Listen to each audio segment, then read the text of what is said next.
Have you ever wondered why electric cars are everywhere, but massive electric passenger planes are missing from the skies? The answer comes down to a brutal battle between energy and gravity. Small electric prototypes do exist, but scaling them up to commercial jets reveals a stubborn physics problem: energy density. Standard jet fuel packs about 40 times more energy per kilogram than the best batteries.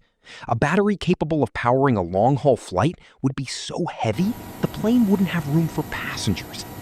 There is also a hidden weight trap. A traditional jet gets lighter and more efficient as it burns fuel.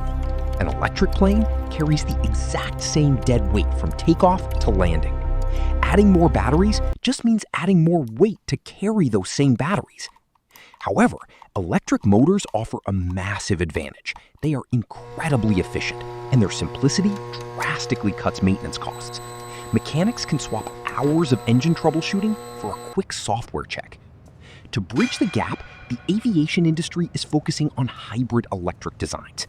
These aircraft use traditional fuel for high-power phases like takeoff and electric motors for cruising. It is a brilliant compromise that cuts emissions without sacrificing range. While We often forget the importance of slowing down and appreciating the natural world around us. The skies It's are in these quiet undoubtedly moments that we getting find quieter, clarity. cleaner, and much more electric.